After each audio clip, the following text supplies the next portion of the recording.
Starfish travel corporation. मेरा नाम है यशदीप मलिक और हम अपनी इस वीज़ा की सीरीज़ को बढ़ाते हुए आज आपके पास जानकारी लेकर आए हैं रशिया वीज़ा के लिए। तो अगर आप हमारे नए दर्शक हैं तो इस चैनल को सब्सक्राइब करें, क्योंकि ऐसी इंपॉर्टेंट इन्फॉर्मेशन हम आपके लिए बनाते रहते हैं। और कोई भी आपके पास क्वेश्चंस हैं, कंसर्न्स हैं, तो वीडियो के एंड में कमेंट करके आप उसे मेंशन कर सकते हैं, तो डेफिनेटली हम उसका रिप्लाई करेंगे। तो आइए जानते हैं क्या क्या रिक्वायरमेंट्स हैं रशिया वीज़ा के लिए फॉर इंडियन सिटीजन्स। तो सबसे पहले रिक्वायरमेंट तो बिल्कुल ऑब्वियस है। सबसे पहले रिक्वायरमेंट है आपका पासपोर्ट, जिसकी वैलिडिटी 6 महीने होनी चाहिए। उसमें 2 ब्लैंक पेजेस भी रखिए। दूसरी रिक्वायरमेंट है आपकी 2 फोटोग्राफ्स, जिसका कन्फिगरेशन 35x45 mm होता है वाइट बैकग्राउंड के साथ। तो आप 2 से 1-2 एक्स्ट्रा ही लेके चलिए, जस्ट इन केस अगर कभी कोई ख़राब हो जाता है फॉर्म पे लगाते वक्त या कुछ हो जाता है। और फोटोग्राफ्स में आपने बस यही ध्यान रखना है कि किसी का बालों के आगे चेहरे के आगे बाल वगैरह ना आ रहे हो और कोई कट ना रहा हो हिस्सा, कोई छुप ना रहा हो हिस्सा, तो उस चीज़ का आपने ध्यान रखना है। और HD क्वालिटी में फ़ोटो खिंचवाइएगा। जनरली रशियन एम्बेसी जो है ऐसी कोई कन्फिग्रेशन नहीं देती, लेकिन फिर भी हम आपको रिकमेंड करेंगे कि मैट फिनिश में ही आप करवा लीजिए। जब सारा स्टैंडर्ड प्रोटोकॉल मैट फिनिश का है तो इसमें भी मैट फिनिश ही दे दीजिए, वो ज़्यादा अच्छा रहता है। नेक्स्ट रिक्वायरमेंट है वही कवरिंग लेटर। कवरिंग लेटर होता है आपका एक तरह से इंट्रोडक्शन जो आप रशियन एम्बेसी को देते हो अपने बारे में, और उसमें आप अपना रीज़न लिखते हो कि आप वहाँ पे क्यों जा रहे हो, क्या रीज़न है, क्या डेट्स हैं, और थोड़ा बहुत अपने बारे में लिखेंगे, जो आपका नाम है, पासपोर्ट नंबर, उसकी एक्सपायरी डेट, और उसको एड्रेस करें आप visa officer Russian embassy new Delhi करके ऐसे आप एड्रेस करें। जो भी आपका शहर है वहाँ के कंसल्टेंट के हिसाब से आप उसे एड्रेस कर सकते हैं। तो कवरिंग लेटर आपका काफ़ी अच्छे से बना हुआ होना चाहिए।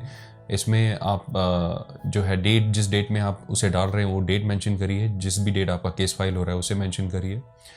और कवरिंग लेटर में आप एक चीज़ का और ध्यान रखिए कि आप उसे बहुत ज़्यादा छोटा या बहुत ज़्यादा लंबा ना बनाएं।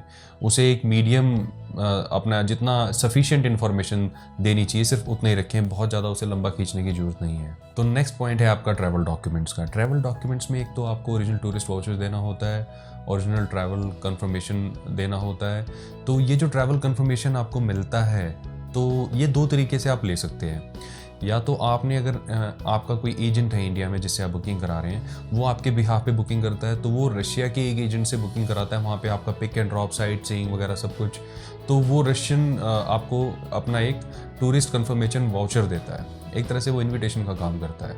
तो टूरिस्ट कंफर्मेशन वाउचर में कुछ कंडीशंस हैं। क्या है? सबसे पहली बात, जो भी ट्रैवल एजेंसी रशिया की आपके लिए सर्विसेज ये बुक कर रही है, वो foreign affairs of Russian federation में रजिस्टर होनी चाहिए।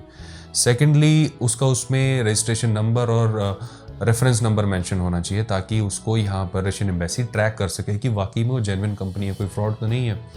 या फिर आपने अगर डायरेक्ट बुकिंग कराई है तो इस चीज़ का फिर आपने ध्यान रखना है। या फिर अगर आप होटल से बुकिंग करा रहे हैं तो ये सेम सर्विसेज आपको होटल भी करा सकते हैं जो foreign affairs of Russian federation में रजिस्टर्ड होंगे।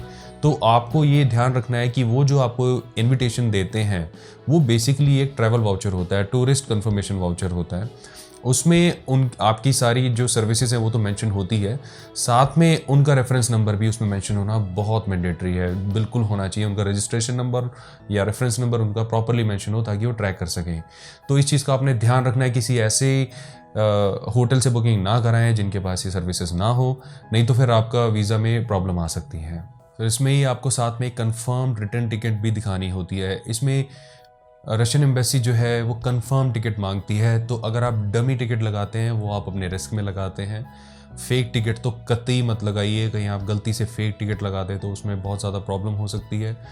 तो आपको टिकट जो है, इसमें मैं हमेशा हर वीडियो में बताता हूँ, तो इसमें ही बताना चाहूँगा कि आप जो भी टिकट लगा रहे हैं तो मेक श्योर वो रिफंडेबल है। जस्ट इन केस अगर आपकी वीज़ा एप्लीकेशन रिफ्यूज़ हो जाती है तो आपका बहुत बड़ा नुकसान ना हो। रिफंडेबल टिकट्स आसानी से अवेलेबल हैं, आप खुद भी ले सकते हैं। किसी ट्रैवल एजेंट से करवा रहे हैं तो उनको भी बोलिए कि आपके लिए रिफ़ंड ही करें, रिफंडेबल टिकट्स ही करें।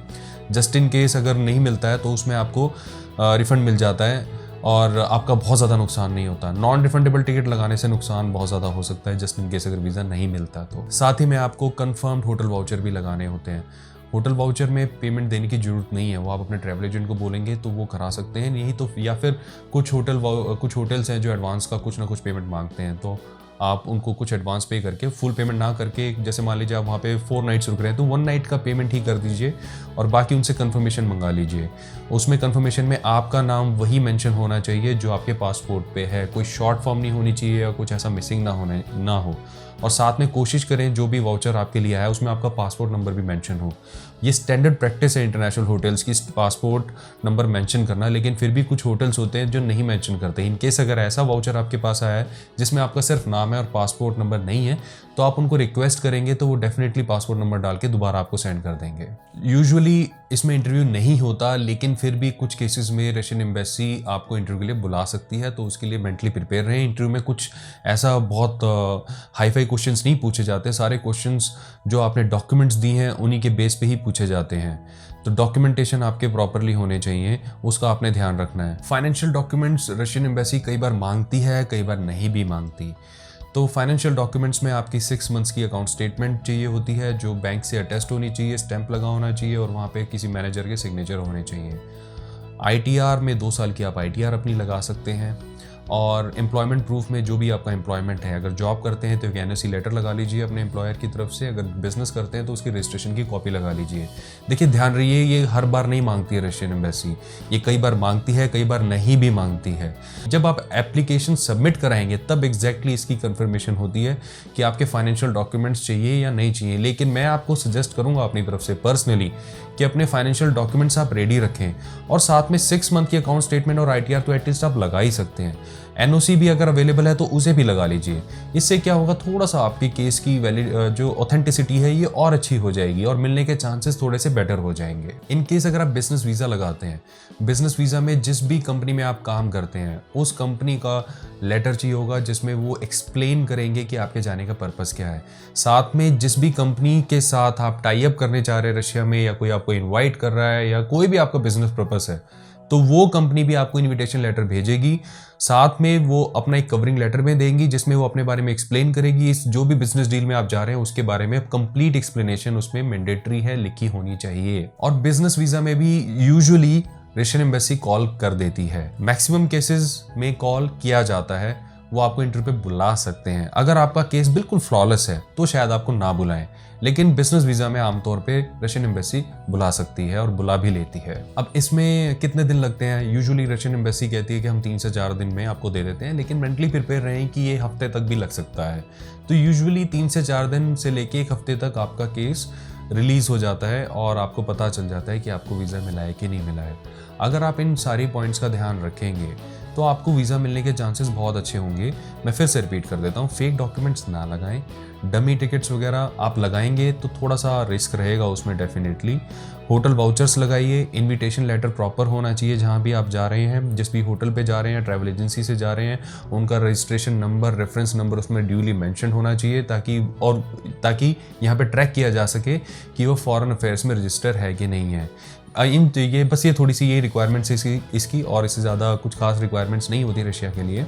तो उम्मीद करता हूँ ये वीडियो आपके लिए बहुत यूज़फुल रही होगी। अगर आप किसी भी कंट्री का वीज़ा लगवाना चाहते हैं तो आप हमें कॉन्टैक्ट कर सकते हैं। कहीं बुकिंग पे जाना चाहते हैं, रशिया में हनीमून मनाना चाहते हैं, किसी को गिफ्ट करना चाहते हैं, फैमिली के साथ घूमने जाना चाहते हैं, उसके लिए भी आप हमें कॉल कर सकते हैं। हमारे वहाँ पे पार्टनर होटल्स हैं, पार्टनर एजेंट्स हैं जिनके साथ हमारा टाई अप है। हम आपको best to best services definitely दिलाएंगे। आज की वीडियो में बस इतना ही। Thank you for watching, thank you for giving your time, have a nice day ahead, bye bye.